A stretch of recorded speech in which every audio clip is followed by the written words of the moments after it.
आमर एठी मान्यवर आमर जे मुरबी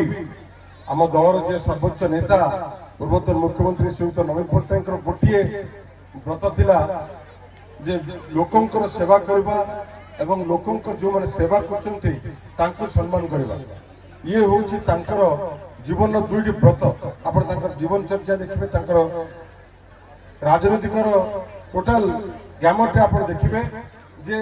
केवल यही काम करके आछन जो से 24 वर्ष ये राज्यर मुख्यमंत्री की थिले एवं आज भी अहर ओडिशावासी काम कार्य कंटिन्यूअस से काम कर मुझे व्यास सरोवर पटे आसुली मुझे पहुँचली और कहली जे डीएमएफ रे व्यासनगर सबुठू सबुठू जदि के अफेक्टेड होची व्यासनगर ताकू डीएमएफ रे इंक्लूड करा जाऊ पूर्वतन जे आमर अशोक भाई थे लेटर रे ताकू नहीं बसई सार कथा करी सार गोटे दिन में सांसन कर गोटे दिन आमर एठी जे सुकिंदार विधायक थे भाई आमर नानी बाबू से भी संपूर्ण सहयोग करते ए प्रोजेक्ट किंतु वर्तमान दुख डबल इंजिन सरकार केते स्पीड रे ओडिशा को लेकिन तलर एक नंबर करबे सेते लागि व्यासनगर से कम जाए प्रथम काम व्यासनगर गिफ्ट है जे डीएमएफ कटि जीव लॉजिक दिया जाउची पूर्वतन सरकार को लॉजिक थिला सेते भी कोर्ट केस करथिले एवं किछि एई टिकार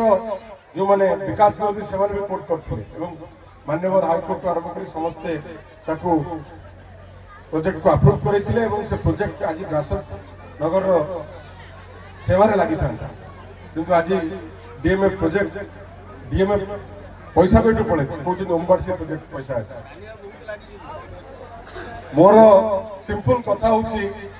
जे आमर एडी माँ माने बसचंती माँ माने 70 लाख रु 75 लाख महिला को आनी की ओडिशार नेतृत्व दिया करथिले चूल्हा रु बाहर करी सेमाने नेतृत्व नौथिले आज तांका अवस्था आपको कहवा दरकार नहीं सेमाने जानचंती सेमाने बेटर जानचंती आज तांकर आसीबार अभिप्राय भी से प्रूफ करछंती।